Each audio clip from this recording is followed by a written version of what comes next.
여러분 지금 이 순간에도 누군가는 월세집으로 쫓겨나고 있습니다.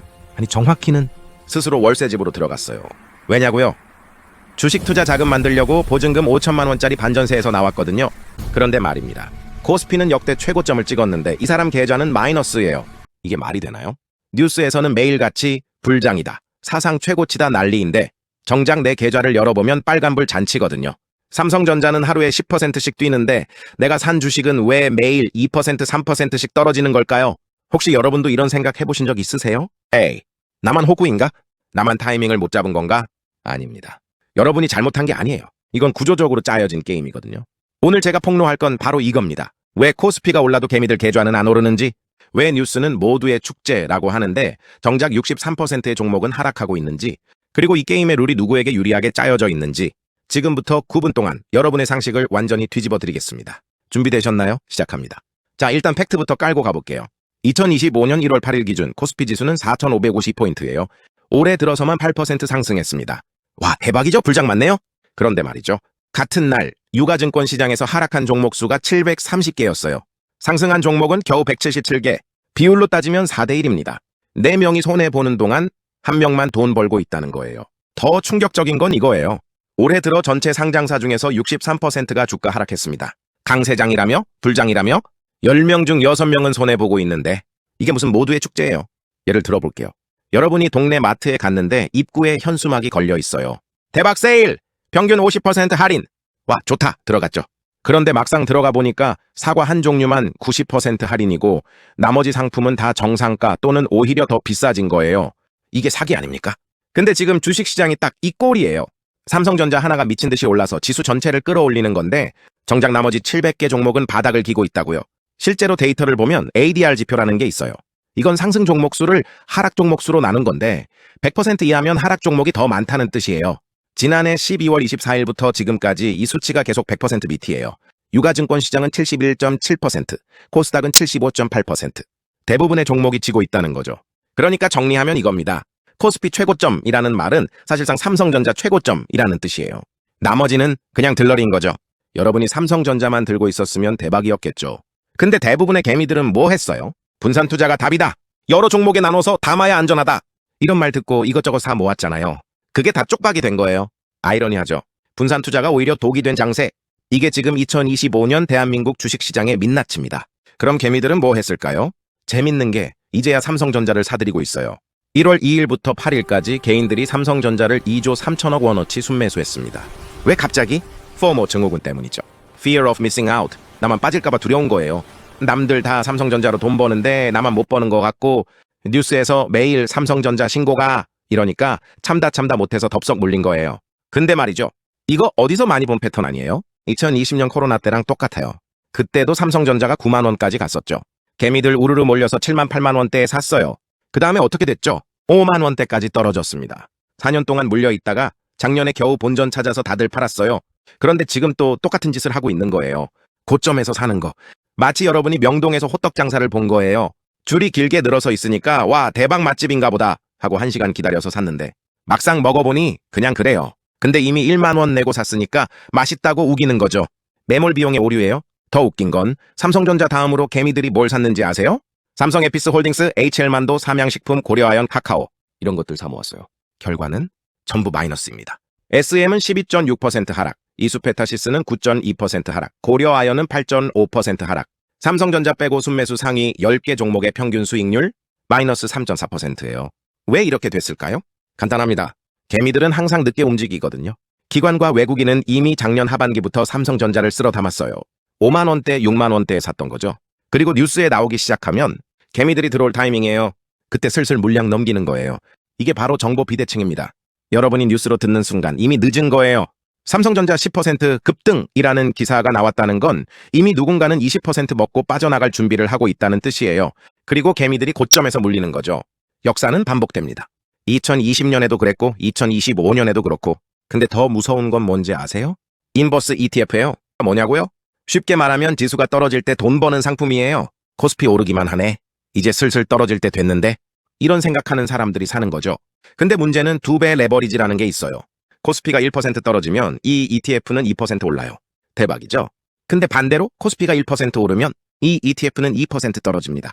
최근 일주일간 개미들이 이 인버스 ETF를 1,038억 원 샀어요. 전체 ETF 중에서 순매수 10일이에요.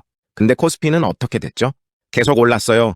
그러니까 이 사람들 손실은 눈덩이처럼 불어나고 있다는 거죠. 예를 들어볼게요. 여러분이 친구한테 1천만 원을 빌렸어요. 일주일 뒤에 갚을게. 근데 하루 지날 때마다 이자가 2배씩 불어나요. 첫째 날 10만 원 이자, 둘째 날 20만 원 이자, 셋째 날 40만 원 이자. 일주일 뒤에는 640만 원 이자예요. 원금 1천만 원 빌렸는데 1,640만 원을 갚아야 하는 거죠. 인버스 ETF가 딱 이 꼴이에요. 타이밍 못 잡으면 지옥 가는 거예요. 코스피 너무 올랐으니까 이제 떨어지겠지? 이런 생각으로 덥석 샀다가 계속 오르니까 매일 4%, 6%씩 손실이 쌓이는 거죠. 그럼 어떻게 되는지 아세요? 손절을 못해요. 에이, 조금만 더 기다리면 떨어지겠지. 여기서 손절하면 진짜 손해잖아. 이러면서 버티는데 손실은 복리로 불어나요. 마이너스 20%에서 20%, 마이너스 20%에서 마이너스 30%. 결국 반토막 나는 거죠. 이게 바로 도박이에요. 투자가 아니라. 근데 왜 사람들은 이런 걸 살까요? 한 방을 노리기 때문이에요. 삼성전자 사기엔 돈이 부족해. 근데 인버스는 지금 떨어져 있으니까 싸잖아? 코스피 이렇게 오르면 곧 폭락할 거야. 그때 대박 나는 거지. 이런 생각들. 근데 현실은 기관과 외국인이 계속 삼성전자를 바치고 있어서 지수는 안 떨어져요. 개미들만 피말리는 거죠. 이게 2025년 초의 비극입니다. 자, 여기서 핵심 질문을 던져야 합니다. 왜 이런 일이 계속 반복될까요? 2020년에도 당했고 2025년에도 당하고 10년 뒤에도 똑같을 거예요. 이유는 간단합니다. 시장이 그렇게 설계되어 있거든요. 여러분 카지노 가보셨어요? 카지노에서 장기적으로 돈 버는 사람은 딱 한 명이에요. 카지노 주인. 왜냐? 확률이 애초에 주인한테 유리하게 짜여져 있으니까. 룰렛을 돌려도 블랙잭을 쳐도 슬롯 머신을 돌려도 하우스 엣지라고 주인이 무조건 이기게 되어 있어요. 주식시장도 마찬가지예요. 정보, 자금력, 시간, 이 세 가지가 전부 기관과 외국인한테 유리해요. 개미들은 정보는 뉴스로 듣고 이미 늦음, 돈은 빌려서 투자하고 이자 부담, 시간은 없어서 단기 매매 수수료 폭탄. 이게 공평한 게임이에요? 절대 아니죠. 근데 더 큰 문제는 정부와 증권사가 이걸 부추긴다는 거예요. 재테크 해야죠. 주식 투자로 부자 되세요. 광고 봤죠? 연예인들 나와서 나도 주식으로 몇 척 벌었다 이러는 거. 근데 그 사람들은 전문가 팀이 관리해주는 거예요. 여러분은 혼자 네이버 증권 뉴스 보면서 이 종목 살까 말까 고민하는 거죠. 이게 같은 게임이에요? 다른 판에서 놀고 있는 거예요. 그리고 결정적으로 대한민국 경제 구조 자체가 대기업 중심이에요. 정부 정책도 언론 보도도 투자 자금도 전부 삼성, LG, 현대차 같은 대기업으로 쏠려요. 중소형주는 관심받기예요. 그러니까 대형주는 계속 오르고 중소형주는 계속 떨어지는 거예요. 이게 구조적 불평등이에요. 여러분이 아무리 열심히 공부하고 분산 투자하고 장기 투자해도 판 자체가 기울어져 있으면 소용없어요. 그럼 어떻게 해야 하냐고요? 여기서 의견이 갈릴 겁니다. 그래도 투자는 해야지. 대형주 중심이면 대형주에 투자하면 되잖아. 삼성전자, SK하이닉스만 사면 되는 거 아냐? 어차피 한국 경제는 반도체가 먹여 살리니까. 이게 한쪽 의견이에요? 실용주의자들의 논리죠. 구조가 불공평해도 그 안에서 이기는 방법을 찾겠다는 거예요. 이건 도박이야. 빠져야 해. 이기는 게임이야. 차라리 예금 적금이 낫지. 부동산이라도 해야지. 주식은 답 없어. 이게 반대편 의견이에요. 회의주의자들의 논리죠. 애초에 공정하지 않은 게임에는 참여하지 않겠다는 거예요. 자, 여러분은 어느 쪽인가요? 댓글로 싸워주세요. 대형주 투자 J, 메르스 주식 도박 J. 궁금하거든요, 여러분 생각이.